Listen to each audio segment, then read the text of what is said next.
Watch Joe's computer there. You're going to see he's going to change his desktop computer out for a laptop.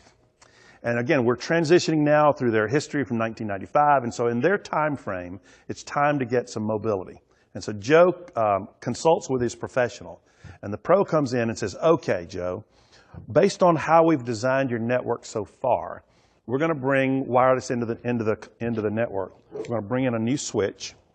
We're going to add another switch to the network, and we're going to bring in our wireless access point. And there we go. So the first thing we have to do is connect our new switch up to the network. There's our uplink port to the layer 3 switch. There we go. So now our switch is connected to the network. Now we want to connect our access point to the switch. Now you may notice I'm using a blue wire. White wires for end devices, blue wires for network devices. And you may think, well, I thought you plug in devices into switches. Okay. The wireless access point is not an end device. It's nothing more than an extension of that port that I just plugged it into. So I've extended that network port out to my wireless network. And the access point, wireless network, is part of the Ethernet. It's wireless Ethernet. It's not an end device. So now I have my network products all connected together. We can talk about wireless networking. Just the basics here. Access points are connected directly to a switch. One access point will service multiple wireless devices. And these wireless devices have overlapping cells. You'll see kind of there in the picture, those blue circles. Overlapping cell coverage that allow complete coverage in a building, and it allows you have some roaming. You can move about in the building and never lose coverage.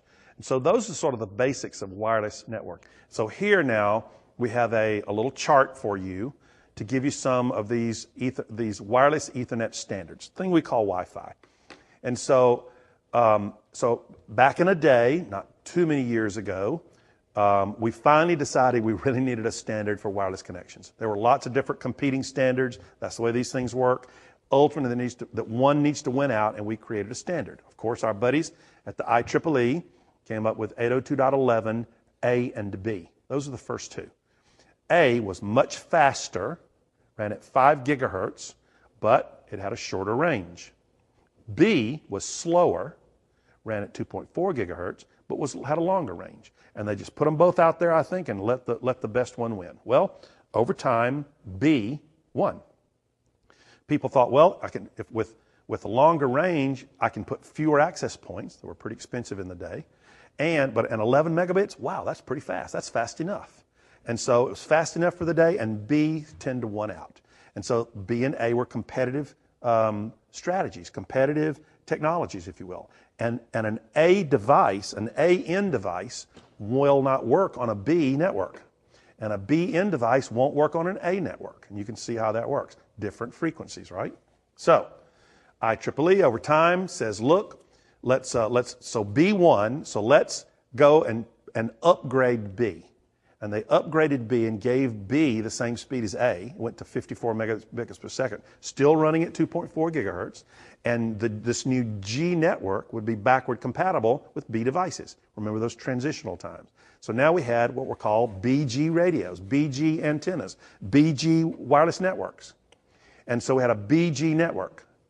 And B devices would run on the G network, and so would G devices, faster.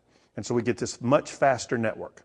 But there's still those sort of A bigots out there, people who really liked the A network, they had committed themselves to the A network. And so what the IEEE did was finally come along with the N standard.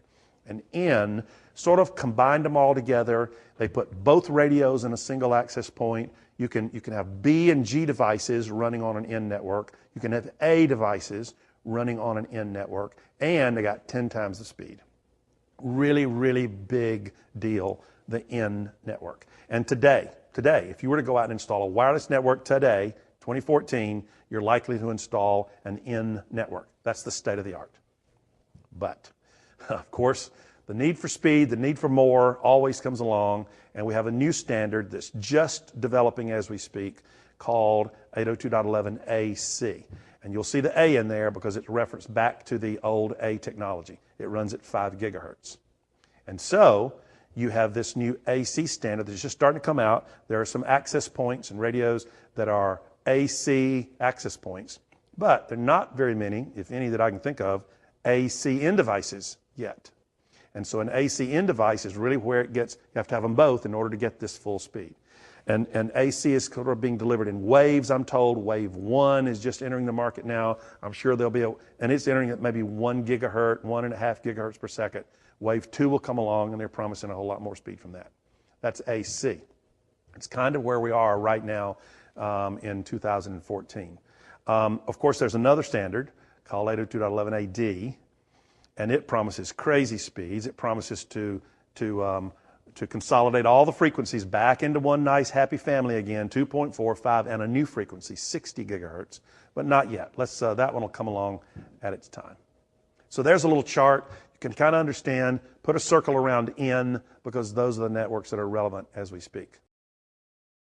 Let's take a little sidetrack and let's learn some really deeper things about how wireless networks are actually deployed. So here's 4 or 5 actual deployment methodologies when it comes to Wi-Fi.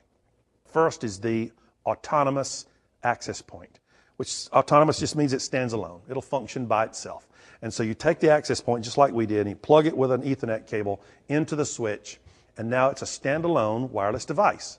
And the administrator for this little network has to be able, if he's going to administrate that Motorola access point up in the upper left-hand corner there, he knows the IP address, types in the IP address into a browser, and he goes to that access point and actually now able to do the things that make that access point do what it's supposed to do. It's got a management screen, and he knows how Motorola access point should work. But now, he's, for some reason, there's a Cisco access point connected as well. He goes to that access point, different set of rules. Now, all of these access points work together. That Wi-Fi phone or that mobile data device, as it moves through the network, they all work together. Why is that? They all speak the same language. They all speak the 802.11 something in, let's say, 802.11 in language. And so any 802.11 in device can work on any one of those manufacturers' access points all at the same time. But from a management perspective, it can get difficult. Because now if I have 4 different manufacturers, I have 4 different sets of rules I have to learn. So, autonomous access points. Very good, very simple, but for a very small network. That's autonomous. So what's the alternative? Controller.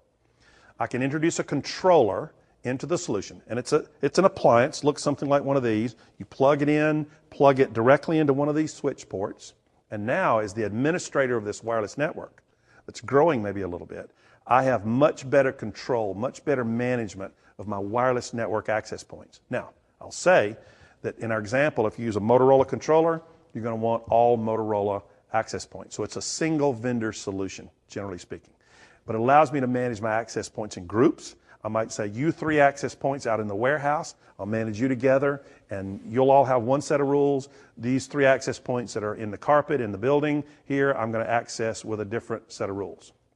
And so it gives me a much better control, a much better management of my growing wireless network. And if I have a highly mobile audience, people who are talking on these Wi-Fi phones, for instance, moving about the network, then this controller helps me manage the transfer of that conversation from one access point to the next. So I do better with that. It helps me also manage authentication, which is user security, better. So I get a lot of advantages from a controller. Now, it costs a little money, but it gives me great management capabilities. Now, if my wireless controller can live on-prem, it can also live in the cloud. And so I can have a wireless controller in the cloud. So what some companies have done is virtualized their controller, put it on a server, stick it in a hosting facility somewhere, and now a reseller has access to that hosted version of the controller, and they can manage, use that controller from the cloud. Now, why would you want to do this? So first of all, if my controller is on premises, then I'm probably only going to manage those APs that are on that particular premises. If I have a business with multiple locations, it might behoove me to want to put the controller in the cloud. If the cloud is sort of up in the sky, so to speak, then it can manage the access points that are in this facility and that facility and multiple facilities. Now it gives the reseller a managed services offering that he maybe didn't have before, maybe a little more obvious now, a little easier to implement. He can sell these services on a per access point per month kind of a basis. And so, as a result, you could get less capital expense. So you might say, reseller wants to sell a controller into the end user's location. He says, well, how much does it cost? You know, a couple of $1,000s. Well, like to have the controller, but that's a lot of money to have an option. And the option now is, yes, you can have a virtualized version of the controller, and we can manage your network for you, and you can pay for it with an operational expense, less capital expense. Larger networks, controllers make a lot of sense, whether they be on premises or in the cloud. But with a smaller network, what you could do, might want to do, is use something called a virtual controller. And here, we don't have a physical controller involved. We pick one of the access points, we load some special code, special programming onto that access point, and now the administrator communicates with that AP, and you'll see the one in the upper left is our example, sort of a special connection out there, and he uses that access point not only as an AP, but also as a controller. And he can do some of the same sort of basic controller functionality, like managing groups and such, but he doesn't have a controller involved. Now, it helps in this, but it's probably going to be better for smaller networks. And I'm going to use 10 as just a number here. It's not a magic number, but probably more than 10 access points might be a good opportunity for a controller. Less than 10 access points might be a good opportunity for a virtual controller. We need to talk about wireless mesh networks for a minute. And so this is a wireless mesh outdoor network that you see in the picture here. And mesh outdoor are words that tend to go together. And so you'll see here in this example, here's a municipality. You can see in the background there's a little city. And in the foreground are all those access points. And each access point is nothing but an access point with antenna. It's up on a pole somewhere, and they provide power to it, but there's no physical connection back to the network. There's no Ethernet connection. And if you think about it, Ethernet would make no sense here because each one of those access points would surely be more than 100 meters apart. And so you put up the pole, you put the access point on top of it, and you put those things within radio distance of each other. So here's that police car in the upper left. He's communicating now with that access point that's right in front of him. And he sees a car driving erratically, he wants to check their tag number, he keys it in, and he wants some response back from the network host that's back in the police headquarters. So how does he get access to that network connection? His car communicates with that first access point, which connects with the one in the middle, which connects with the one in the green circle, which has a wired connection to the network. And now he has access, and he looks up the guy's tag number immediately. The guy's driving too fast, he speeds through town, he slams into that pole and knocks the access point on the ground. So now what happens? What happens is that the police car accesses the access point he's on, but it now connects to a different AP, which connects to a different AP and routes it around that defective downed access point, and basically have multiple paths back to the host, back to the source. And that's the way mesh networks work.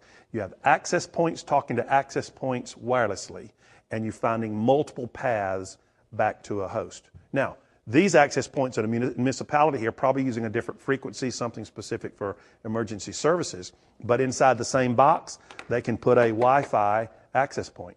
And now, not only do police get radio access over the whole city, but a citizen sitting on a park bench there in the middle of town can have free access to the internet using this wireless municipal outdoor network.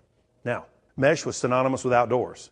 And a lot of discussion, if you just say mesh networks today, a lot of people think of these big outdoor municipal networks. They still are strictly those things. They still exist, and you may want to be aware of them. But today, mesh technologies, where you have access points talking to access points and multiple paths to a host, are indoors as well. So I told you that story, so I could tell you this one.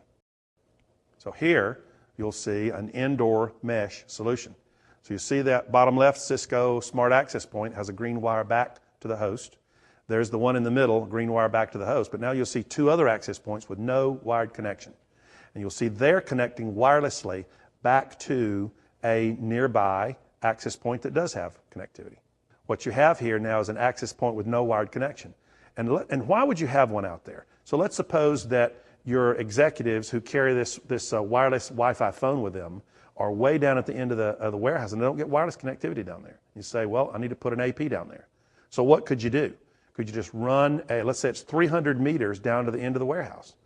Do you run UTP down there? No, you don't, because you have a 100-meter limitation, right? And so you have a little bit of a dilemma. It's too long for the cable. What do? You put a mesh AP down there. That mesh AP talks back to a wired AP, and it finds a path home. Now, what if the mesh AP is out of range of the nearest wired AP? What you can put in between the two is what's called a bridge AP. It's another access point that sort of bridges the gap between the far one and the near one. And now you have AP talking to AP, talking to AP, talking to host. And it's great for long cable runs, temporary locations, test access points. There are a lot of reasons for indoor mesh wireless solutions. What should we know about wireless networks? Here's the basics. Access points connect to a switch, with one exception, and the exception now that we've learned is a mesh access point, no connection to a switch. The access point is part of the network. It's not an end device. It's part of the network. And these overlapping cells give you access to many devices, gives you complete coverage, gives you device roaming.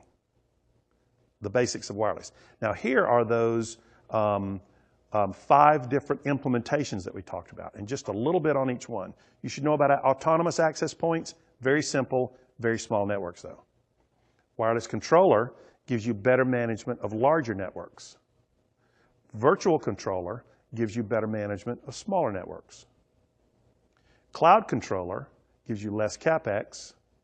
Mesh networks give you less cabling. Okay? That's what we should know about wireless networks. It's a very important part of the network.